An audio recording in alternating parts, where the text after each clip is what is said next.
Hello guys, welcome back to our YouTube channel UCL classes. Guys, how are you? कैसे हो आप सब? I hope आप अच्छे होंगे। और गाइस, आई थिंक आप अपनी पढ़ाई को बेहतरीन तरीके से कर रहे होंगे। Guys, now days very cool आजकल बहुत कूल है। I think you do your safety. चलिए गाइस, आज की क्लास में हम लोग ईट के बारे में सीखते हैं। ईट एक बहुत ही जबरदस्त चैप्टर है। आइए इसको सीखते हैं और सारे कॉन्सेप्ट को क्लियर करते हैं।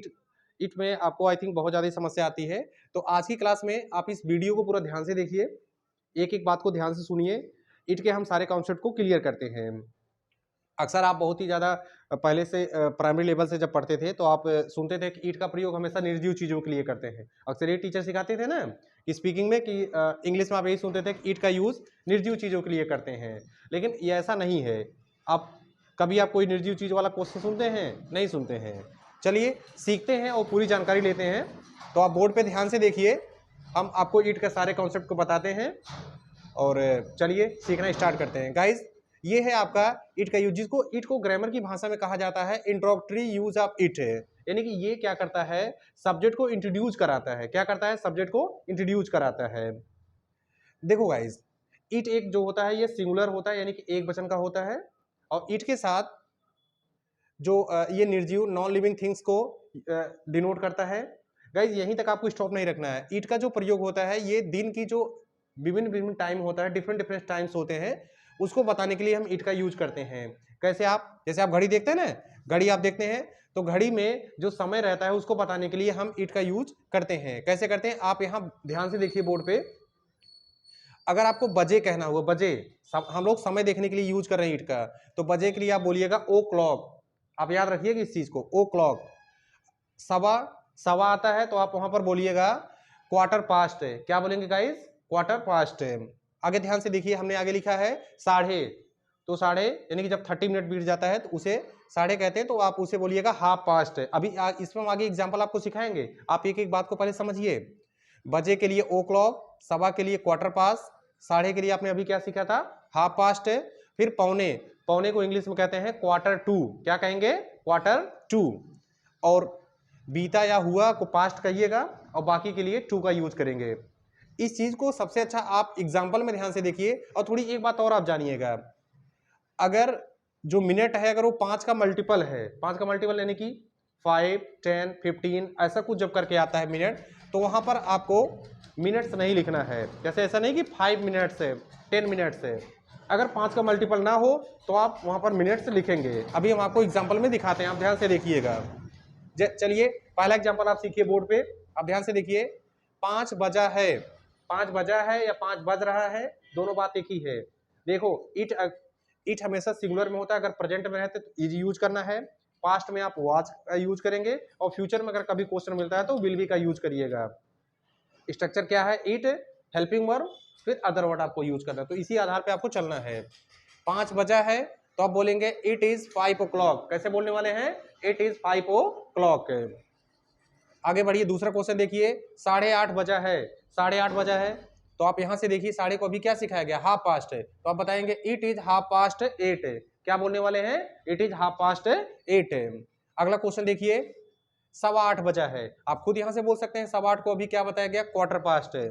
तो बोल के बताइए 8:15 बजा है, इट इज क्वार्टर पास्ट 8 है। हमने अंक एक ही रखा है 8, जिससे कि आप कंफ्यूज ना हो। अब ध्यान से देखिए, 5 बजा है तो इट इज 5 ओ क्लॉक, 8:30 बजा है, इट इज हाफ पास्ट 8 है। आप भी स्पीक करके देखिए, इट इज हाफ पास्ट 8 है। 8:15 बजा है तो आप स्पीक करेंगे इट इज क्वार्टर पास्ट 8 है। ठीक है, आगे देखिए। अब 7:45 बजा है, अभी पौने के लिए आपने सीखा था क्वार्टर टू, तो बताइए इट इज क्वार्टर टू 8 है। इट इज क्वार्टर टू 8 है, ऐसे बोलिएगा। अब आगे देखते हैं, जो 10 बजने में 4 मिनट बाकी है, 10 बजने में 4 मिनट बाकी है, बाकी के लिए भी क्या सिखाया गया? टू। तो अब बोलिए it is 4 minutes to 10। It is 4 minutes to 10, ऐसे आपको कहना है। फिर अगला देखिए, हमने बीता हुआ बता दिया, पास्ट जहां यूज करना है। 10:05 हुआ है, 10:05 हुआ है, तो बोलिए it is 5 past 10। It is 5 past 10। और कई बार आप कहते हैं जैसे सुबह है तो आप बोलिए इट इज मॉर्निंग, सुबह था तो इट वाज मॉर्निंग, सुबह होगा इट विल बी मॉर्निंग, ऐसे बोल सकते हैं। अभी शाम है तो आप बोल दीजिए इट इज यूनिंग, था जोड़ दिए तो क्या बोलेंगे, इट वॉज यूनिंग। अभी है तो नाउ बोल दीजिए इट इज यूनिंग नाउ। गाइज ये पहली कंडीशन होती है कि टाइम दिखाने के लिए हम इट का यूज करते हैं। अब आप आइए कंडीशन नंबर 2 की तरफ बढ़ते हैं। कंडीशन नंबर 2 क्या है, जब आपको इट का यूज दिन, डे, डेट, मंथ्स, ईयर, कोई नेचुरल सीजन्स हो, इनको शो करने के लिए आप किसका यूज करते हैं, इट का यूज करते हैं। आप समझ रहे थे ना सिर्फ इट निर्जीव चीज के लिए नहीं, इट का प्रयोग डे को बताने के लिए, डेट को बताने के लिए, मंथ्स, ईयर और नेचुरल जो होते हैं इवेंट्स, इनको बताने के लिए हम यूज करते हैं। जैसे आप बताते हैं आज रविवार है, प्रेजेंट में है तो इट इज यूज करेंगे ना, बोलिए आज रविवार है, इट इज संडे टुडे। बहुत से बच्चे कैसे बोलते थे, टुडे इज संडे। देखो वो भी तरीका सही है, लेकिन सबसे सही तरीका ये है आज रविवार है, इट इज संडे टुडे। क्या स्पीक करेंगे, it is Sunday today. Guys अगर वीडियो अच्छी लग रही है तो आप इसको लाइक करिए और चैनल को सब्सक्राइब करके रखिए। अगस्त का महीना है, अगस्त का महीना है, आप ट्राई करो है में, तो it is month of August, it is month of अगस्त। वैसे आप डायरेक्ट भी बोल सकते हैं इट इज अगस्त, ऐसे बोल सकते हैं इट इज अगस्त। अगर था में बोलना हुआ, अगस्त का महीना था, तो आप बताएंगे यहां वाज कर दीजिए बस, इट वाज मंथ ऑफ अगस्त। दूसरा साल था, देखिए हमने था में भी एक क्वेश्चन आपको सिखाया, दूसरा साल था तो बताइए it was the second year, it was the second year. दूसरे को क्या कहते हैं, सेकंड, पहले को फर्स्ट, दूसरे को सेकंड कहते हैं। ठीक, गर्मी का दिन था तो अब आराम से बोलिए था, तो it was summer, it was summer. अब देखो जो प्राकृतिक घटनाएं होती हैं उनको भी व्यक्त करने के लिए आप इट का यूज करते हैं। ठीक है, जैसे वर्षा हो रही है, वर्षा हो रही है, बताइए इज में है तो it is raining, it is raining. ये प्रेजेंट कंटिन्यूअस का सेंटेंस है, वर्षा हो रही है, इट इज रेनिंग। आगे से हमने बोल दिया कि वर्षा हो रही थी तो आप बोल देंगे इट वाज रेनिंग। गाइस तरीका सीख रहे हैं ना, कैसे सीखेंगे आप, ध्यान से चीजों को सुना करिए तो आई थिंक आप बहुत अच्छे से क्लियर कर पाएंगे। हवा चल रही है, हवा चल रही है, कोशिश करिए एक बार बोलने के लिए, it is blowing. Blow means होता है हवा चलना, इसी में आप आईएनजी कर देंगे तो इसका पूरा सेंटेंस हो गया, इट इज ब्लोइंग।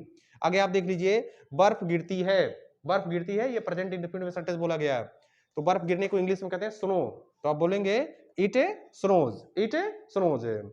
फार्मूला इसका क्या रहता है, फार्मूला आप फिर से समझ लीजिए, आप ध्यान से देखिए फार्मूला को सीखिए। अगर आप प्रेजेंट में रहते हैं तो इट इज का यूज करेंगे। गाइस क्या यूज करेंगे, इट इज का यूज करना है। पास्ट में आप रहते हैं तो इट वाज यूज करना है, और फ्यूचर में रहेंगे तो इट विल बी लगाएंगे। ठीक है, तो ये तरीका होता है इट को सीखने का। आप सारे क्वेश्चन को ध्यान से देखिए और इनको रिवाइज करिए। आई होप आपका इट विल बी क्लियर, अच्छे से क्लियर हो जाएगा। Okay guys, thank you.